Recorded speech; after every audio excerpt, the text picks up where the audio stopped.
793년 문왕이 세상을 떠났습니다. 56년간 나라를 설계한 왕이 사라지자 발해는 곧바로 흔들리기 시작했습니다.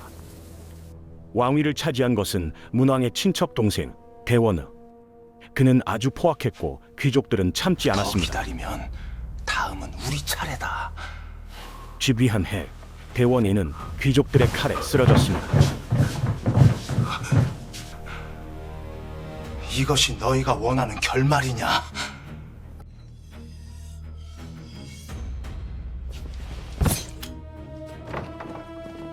이후 25년간 왕이 6번 바뀌었습니다. 문왕이 56년간 쌓은 것이 25년 만에 허물어졌습니다. 그리고 한 사람이 나타났습니다. 선왕 대인수. 그는 이러한 혼란을 끝냈습니다. 한 번도 복속되지 않았던 흑수말가를 제압했습니다.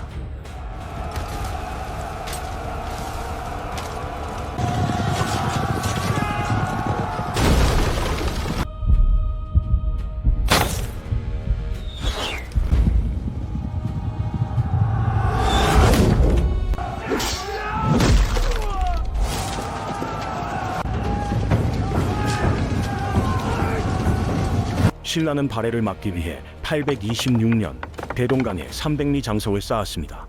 또한 요하를 건너 고구려의 옛 땅을 되찾았습니다. 영토는 사방 5,000리, 오경 15부 62주, 통치의 틀까지 완성되었습니다. 그러나 그것이 마지막 빛이었습니다. 북쪽에서 새로운 포식자가 움직이고 있었습니다. 거란의 야유라복이. 거란은 발해를 두려워하지 않았습니다. 915년 야유라복이는 압록강변에서 보란듯이 낚시를 했습니다. 발해를 향한 도발이었습니다.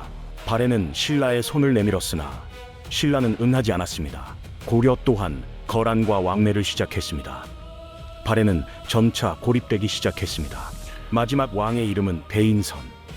그는 수십 년간 버텼습니다. 924년 발해군이 거란 요주를 기습했습니다. 마지막 반격이었습니다.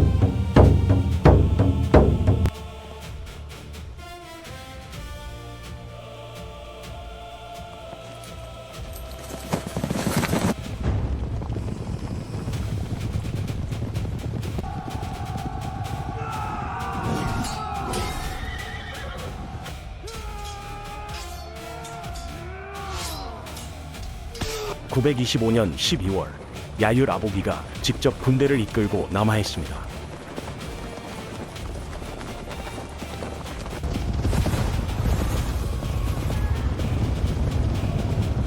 (926년 1월 3일) 거란의 선봉이 부여부에 들이닥쳤고 3일 만에 함락됐습니다.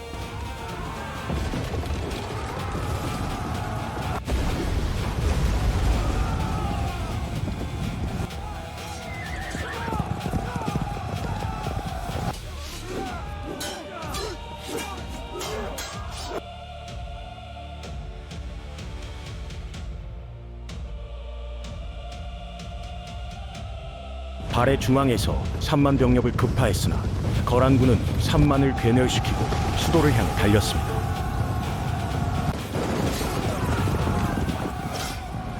(1월 9일) 상경용천부가 포위됐습니다.